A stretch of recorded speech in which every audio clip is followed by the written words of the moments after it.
Taste the Daily. Cuddalore மாவட்டம் புவனகிரி அருகே சேத்தியாத்தோப்பு வடக்கு மெயின் ரோடு பகுதியில் உள்ள கண்மதகு பாலத்தில் மின்விளக்கு வசதி இல்லாததால் அடிக்கடி விபத்துகள் நடைபெறுவதாக பொதுமக்கள் குற்றம் சாட்டியுள்ளனர். இதுகுறித்து அதிகாரிகளிடம் புகார் அளித்தும் நடவடிக்கை எடுக்கவில்லை என மக்கள் வேதனை தெரிவித்துள்ளனர். திறனற்ற திமுக ஆட்சியில் அதிகாரிகளின் அலட்சியத்தால் மக்கள் கடும் அவதியடைந்து வருவதாக குற்றம் சாட்டியுள்ளனர். தென்காசி மாவட்டம் கடையநல்லூர் அருகே வீரசிகாமணி பெரிய குளம் முற்றிலும் வறண்டு இருப்பதால் குளத்தின் நீரை நம்பி இருக்கும் 20க்கும் மேற்பட்ட கிராம விவசாயிகள் கடுமையாக பாதிக்கப்பட்டுள்ளனர். ஏற்கனவே தங்கள் பகுதியில் தண்ணீர் பற்றாக்குறையால் கால்நடை வளர்ப்பும் பாதிக்கப்பட்டு குடிநீரும் கிடைக்காத நிலை உள்ளதாக மக்கள் வேதனை தெரிவித்துள்ளனர். இது குறித்து பலமுறை புகார் அளித்தும் மக்கள் நலனில் அக்கறையற்ற விடிய அரசு நடவடிக்கை எடுக்கவில்லை என குற்றம் சாட்டுகின்றனர். சென்னை மாநகராட்சி ரிப்பன் மாளிகை முன்பு தூய்மை பணியாளர்கள் நடத்திய போராட்டத்தால் அச்சமடைந்த ஸ்டாலின் அரசு மீண்டும் அங்கு போராட்டம் நடந்துவிடக் கூடாது என நடைபாதையில் அவசரமாய் மரங்களை நட்டிருப்பதாக விமர்சனங்கள் எழுந்துள்ளன. நடைபாதை நடப்பதற்கே என கூறி ஆள் வைத்து வழக்கு போட்டு தூய்மை பணியாளர்களை அடித்து ஒடுக்கிய அரசு இரவோடு இரவாக நடைபாதைகளின் நடுவே நட்ட மரங்களால் பொதுமக்களுக்கு இடையூறு ஏற்படாதா என சென்னை மக்கள் கேள்வி எழுப்பியுள்ளனர். நாமக்கல் மாவட்டம் ராசிபுரம் அருகே செல்போன் கடையில் திருடிய 3 சிக்கினர். குறுக்குப்புறத்தில் தமிழரசன் என்பவரின் செல்போன் கடையின் பூட்டு உடைக்கப்பட்டு 10 செல்போன்கள் மற்றும் 5000 ரூபாய் கடந்த மாதம் திருடப்பட்டது. இது தொடர்பான சிசிடிவி காட்சிகளின் அடிப்படையில் ஓசூரில் பட்டாசு கடையில் பணிபுரிந்து வந்த பல்வேறு திருட்டு வழக்குகள் நிலுவையில் உள்ள சேலம் ஹரிஹரன், சந்தோஷ், ராக்கி பாஸ்கர் ஆகிய 3 சிக்கினர். அவர்களிடமிருந்து திருட்டு பொருட்களும் பறிமுதல் செய்யப்பட்டன. குற்றவாளிகள் மீண்டும் குற்றங்களில் ஈடுபடும் அளவிற்கு ஏவல்துறை செயலிழந்துள்ளதாக விமர்சனம் எழுந்துள்ளது. கடலூர் மாவட்டம் ஸ்ரீமுஷ்ணம் அருகே நிலங்களில் மழைநீர் சூழ்ந்து பயிர்கள் சேதமடைந்ததால் விவசாயிகள் பாதிக்கப்பட்டுள்ளனர். இனமங்கலத்தில் 1 வாரம் முன்பு பெய்த மழைநீர் நேரடி விதைப்பு செய்யப்பட்ட நிலங்களிலும் நடவு செய்யப்பட்ட வயல்களையும் சூழ்ந்துள்ளது. இதனால் நெல்லின் முளைப்பு திறன் பாதித்து பெருத்த நஷ்டம் ஏற்பட்டுள்ளது. இதுகுறித்து பேசிய விவசாயிகள் தங்கள் பகுதி வடிகால்வாய்கள் ஆக்கிரமிக்கப்பட்டுள்ளது குறித்து பலமுறை புகார் அளித்தும் விடிய அரசு நடவடிக்கை எடுக்கவில்லை என குற்றம் சாட்டினர். மேலும் ஆக்கிரமிப்புகளை அகற்றி கால்வாய்களை தூர்வாரவும் வலியுறுத்தினர். 2-3 தடவை பயிர் வச்சு வெள்ளை பார்க்க போகுது. இதில் வடிகால் இருந்தது, வெள்ளாத்து வரையும் வடிகால் இருந்தது. அந்த வடிகால் இப்போ எல்லாத்தையும் க்ளோஸ் பண்ணி வரப்பாக்கிட்டாங்க. வடிகாலுக்கு இடமே கிடையாது. தண்ணி பூரா இதேமாரி கட்டி இப்போ நட்ட பயிர் எல்லாம் வீணாக போச்சு. என்ன பண்ணுறதுன்னு தெரியாமல் முடிச்சுருக்கோம். அந்த வடிகாலை சரி பண்ணி வெள்ளத்தோடு கொண்டு போய் விட்டு தரணும். இதை அரசு எடுத்து பூர்வமாக நடத்தணும். இது எங்களுக்கு முக்கிய தேவை. சரி பண்ணி கொடுக்கணும். கடலூர் மாவட்டம் ஸ்ரீமுஷ்ணம் அருகே அரசால் வீட்டுமனை பட்டா வழங்கப்பட்ட பகுதிக்கு அடிப்படை வசதிகள் செய்து தரப்படவில்லை என பொதுமக்கள் குற்றம் சாட்டியுள்ளனர். கொலையானம் கிராமத்தில் இலவச மனை பட்டா வழங்கப்பட்ட பகுதியில் சாலை மற்றும் மின்சார வசதி ஏற்படுத்தப்படவில்லை என்ற குற்றச்சாட்டு உள்ளது. இவ்வகை அடிப்படை வசதிகள் இல்லாததால் தினந்தோறும் கடும் இன்னலை சந்திப்பதாகவும் ஸ்டாலின் அரசின் அதிகாரிகள் போட்டோ மட்டுமே எடுத்துவிட்டு செல்வதாகவும் எவ்வித நடவடிக்கையும் எடுக்கவில்லை என பொதுமக்கள் வேதனை தெரிவித்துள்ளனர். திண்டுக்கல் மாவட்டம் கொடைக்கானல் நட்சத்திர ஏரியின் நடுவே அமைக்கப்பட்ட மிதக்கும் செயற்கை நீரூற்று பார்வையாளர்களை வெகுவாக கவர்ந்தது. சுற்றுலா பயணிகளை மகிழ்விக்கும் வகையில் ஏரியின் நடுவே ஏற்கனவே மிதக்கும் செயற்கை நீரூற்று வண்ண மின் ஒளிகளில் அமைக்கப்பட்டிருந்த நிலையில் தற்போது மேலும் 2 இடங்களில் இந்த மிதக்கும் செயற்கை நீரூற்று அமைக்கப்பட்டுள்ளது. வண்ண விளக்குகளால் ஒளிரும் இந்த செயற்கை நீரூற்றுகள் மாலை மற்றும் இரவு வேளைகளில் அனைவரையும் வெகுவாக கவருகிறது.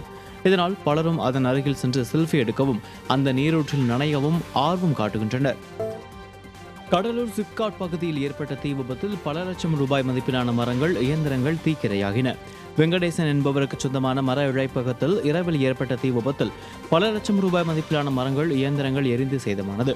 2 மணி நேரம் கோர தாண்டவமாடிய தீ விபத்தால் அப்பகுதியே புகை மண்டலமாக காட்சியளித்தது. இந்த விபத்திற்கு மின்கசிவு காரணமாக இருக்கலாம் என கருதப்படுகிறது.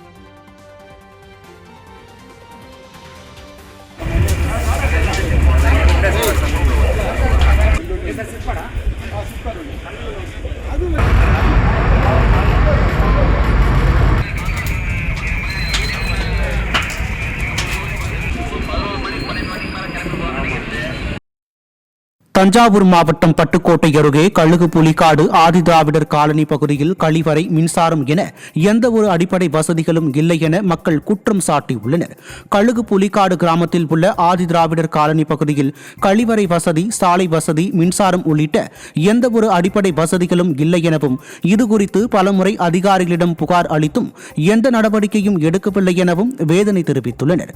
சமூக நீதி அரசு என கூறிக்கொள்ளும் திமுக அரசு ஆதிதிராவிடர் காலனி பகுதி மக்களுக்கே அடிப்படை வசதிகளை செய்து தராமல் வஞ்சிப்பதாக மக்கள் குற்றம் சாட்டியுள்ளனர். வீடு எல்லாம் பழுது போன வீடு அப்படியே கிடக்கு. ஒன்றும் யார் அதிகாரியெல்லாம் சொல்லி மனுவெல்லாம் கொடுத்தாச்சு, ஒருத்தர் பார்க்க மாட்டுறாங்க. ஆமாம், இங்கே இருக்கிற வீடெல்லாம் அப்படியே பழுது போய் அப்படியே தான் எல்லா வீடும் இடிஞ்ச மாதிரியே அப்படியே தான் கிடக்குது. யாரும் பார்க்குறது மாதிரி இல்லை.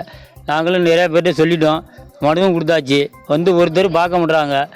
ஆமாம், லைட்டு வசதியும் ரொம்ப சின்னோண்டு பல்பு போட்டு இருட்டு இல்லை ஒன்றும் பிள்ளைகள்லாம் பயமாக நைட்டெல்லாம் ரொம்ப பயமாக இருக்கும். லைட்டும் எரிய மாட்டேங்குது. ஆயுத பூஜை, சரஸ்வதி பூஜையை முன்னிட்டு சென்னை கோயம்பேடு சந்தையில் பூஜை பொருட்களை வாங்க பொதுமக்கள் குவிந்தனர். அவல், பொரி, கடலை, பழங்கள், மலர்கள், வாழைக்கன்று, தோரணங்கள், இனிப்புகள் விற்பனை விறுவிறுப்பாக நடைபெற்று வருவதாகவும், பூசணிக்காய் விலை இருமடங்காக உயர்ந்துள்ளதாகவும் வியாபாரிகள் தெரிவித்தனர். பண்டிகை காலம் என்பதால் அவல், பொரி, பழங்களின் விலை உயர்ந்துள்ளதாக பொதுமக்களும் கூறியுள்ளனர். இந்த கிளம்பாக்கம் பஸ் ஸ்டாண்டு என்னைக்கு வந்துச்சோ எல்லாமே மாறி போச்சு. எவனுக்கும் வேலை கிடையாது. ஒரு 1000 ரூபா விற்க பொருள் 1500 விற்கிது கொள்ளுது. என்ன பண்ண முடியும்? மக்கள் என்ன பண்ணுவாங்க? ஒரு நார்மலாக ஏதாவது ஒரு 100 ரூபா கிலோ, 50 ரூபா இருந்ததுன்னா வாங்கி சாப்பிடுவாங்க. 200 300 இருக்கும்போது யார் வாங்கி சாப்பிடுவா கிலோ? ஏன்னா இந்த மாதிரி இருந்தது. இப்போ விலைவாசி ஜாஸ்தி ஆகிடுச்சு, வியாபாரம் கிடையாது, ஒன்றும் கிடையாது. அப்படியே மாறி போச்சு. அதெல்லாம் யார் என்ன பண்ண முடியும்? இது கவர்மெண்ட்டாக பார்த்து எதனா பண்ணாங்கன்னா, விலை எதுவும் கம்மி பண்ணாங்கன்னா மக்கள் வாங்கி சாப்பிடுவாங்க. இங்கே விலை கம்மியாக இருந்தாங்கன்னா கூட வாங்கி சாப்பிடுவாங்க. போன ஆண்டு பூசணிக்காய் விலை மலிவான விலை போனது. கிலோ 5 ரூபா 6 ரூபா போனது. இந்த ஆண்டு 20 ரூபாயிலேருந்து 25 ரூபா வரையும் பூசணிக்காய் போகுது. வாழைக்கண் 70 80 100 வரையும் போகுது. நீலகிரி மாவட்டம் ஆட்சியர் அலுவலகத்தில் தங்கள் கிராமத்திற்கு முறையான குடிநீர் வழங்க வலியுறுத்தி பொதுமக்கள் மாவட்ட ஆட்சியரிடம் மனு அளித்தனர். கென்துறை ஆறுக்குச்சி கிராமத்தில் 3 மாதங்களுக்கு மேலாக கிராம மக்களுக்கு குடிநீர் வழங்கப்படவில்லை.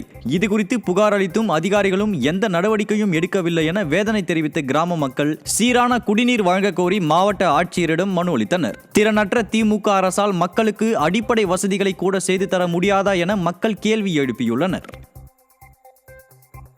திருவள்ளூரில் மோசடி புகார் மீது காவல்துறை நடவடிக்கை எடுக்காததை கண்டித்து ஆட்சியர் அலுவலகத்தில் பெண் ஒருவர் தீக்குளிக்க முயன்றது பரபரப்பை ஏற்படுத்தியது. பெரிய குப்பத்தைச் சேர்ந்த மீனா என்பவரது வீட்டையும் 5 சவரன் தங்க நகையையும் அவரது சகோதரர் புஷ்பராஜ் ஏமாற்றி மோசடியில் ஈடுபட்டதாக கூறப்படுகிறது. இதுகுறித்து திருவள்ளூர் டவுன் காவல் நிலையத்தில் புகார் அளித்தும் எந்தவித நடவடிக்கையும் எடுக்காததால் விரக்தியடைந்த மீனா ஆட்சியர் அலுவலகத்தில் உடலில் பெட்ரோல் ஊற்றி தீக்குளிக்க முயன்றார். புதுச்சேரியில் மேம்படுத்தப்பட்ட சின்ன வாய்க்கால் மற்றும் சாலையை மழைக்காலம் தொடங்குவதற்குள் சீரமைக்க வேண்டும் என மக்கள் கோரிக்கை வைத்துள்ளனர். புதுச்சேரியின் பிரதான மழைநீர் வடிகாலான சின்ன வாய்க்கால் ஸ்மார்ட் சிட்டி திட்டத்தின் கீழ் 8 கோடி ரூபாய் மதிப்பில் 4 ஆண்டுகளுக்கு முன்பு மேம்படுத்தப்பட்டது. இந்த நிலையில் சின்ன வாய்க்கால் அமைந்துள்ள சாலை முழுவதும் இருபுறமும் குப்பைகள் சூழ்ந்து துர்நாற்றம் வீசுவதோடு பாலங்கள் சேதமடைந்து தெரு விளக்குகள் பழுதாகியுள்ளன. எனவே மழைக்காலம் தொடங்குவதற்குள் வாய்க்காலை சீரமைக்க மக்கள் வலியுறுத்தியுள்ளனர்.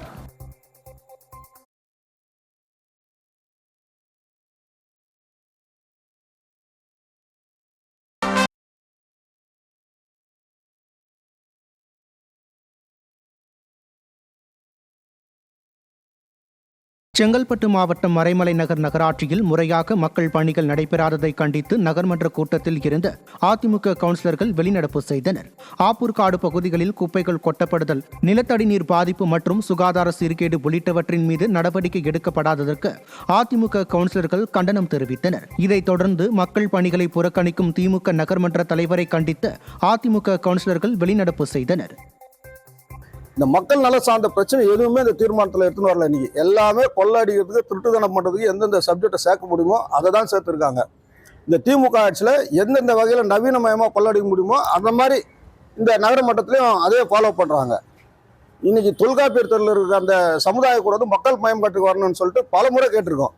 உங்களுடன் ஸ்டாலின் திட்டம், திமுக மீட்டிங் தான் அங்கே நடக்குதே தவிர இதுவரையிலும் மக்களுக்கு உண்டான நிகழ்ச்சிகளுக்கு அங்கே பதிவு பண்ணுறதே இல்லை. அவங்க